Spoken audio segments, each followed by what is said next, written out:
પ્રભુ ઈસુ ખ્રિસ્તના નામમાં આપ સર્વને પ્રેમી સલામ. ગીત શાસ્ત્ર 83નો અભ્યાસ કરતાં આપણે શીખ્યા કે ભૂતકાળમાં જે ઈશ્વરે ઇસ્રાએલ પ્રજાને સહાય કરી હતી અને શત્રુઓને પરાજિત કર્યા હતા, તે ઈશ્વર વર્તમાન સમયમાં પણ સહાય કરશે જ એવા વિશ્વાસથી અને આભારી હૃદયે ગીત કરતા પ્રાર્થના કરે છે.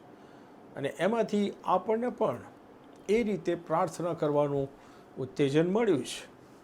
હવે ગીત કરતા ઇસ્રાએલના શત્રુઓનો પરાજય ઈશ્વર કેવી રીતે કરે તે પણ પ્રાર્થનામાં જણાવે છે.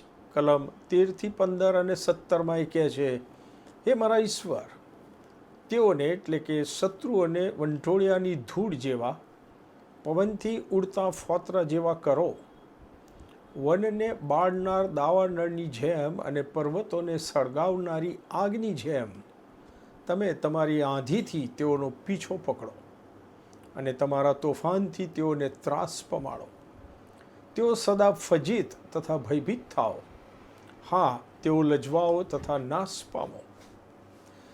પ્રભુ ઈસુ ખ્રિસ્તના શિક્ષણ અને નવા કરારના દૃષ્ટિકોણથી શત્રુઓ માટે આવી વિનંતી આપણને કઠણ લાગે છે, પણ ગીતકર્તાનો ઈરાદો નેક છે એ પણ આપણે જોઈ શકીએ છીએ.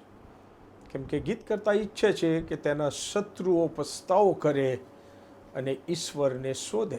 કલમ 16 એ લખે છે, ફજેતીથી તેઓ પોતાના મુખ સંતાડે તેમ કરો કે તેઓ હે યહોવા તમારું નામ શોધે. કલમ 18 એ લખે છે કે જેથી તેઓ જાણે કે તમે જેમનું નામ યહોવા છે તે તમે જ આખી પૃથ્વી પર સર્વોચ્ચ ઈશ્વર છો.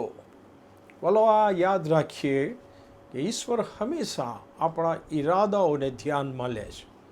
એ આપણા ઈરાદાઓ જાણે છે અને જો ઈશ્વરની ઈચ્છા મુજબ અને ઈશ્વરના મહિમા માટે આપણે નેક ઈરાદાથી પ્રાર્થના કરીએ કે બીજું કંઈ પણ કાર્ય કરીએ તો ઈશ્વર હંમેશા આપણા પક્ષમાં રહે છે.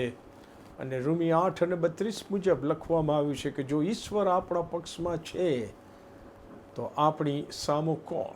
આ ઈશ્વરના વચનો સમજીને જીવવા માટે પ્રભુ એના પવિત્ર આત્માનું સામર્થ્ય અને માર્ગદર્શન આપણને આપે. આમેન.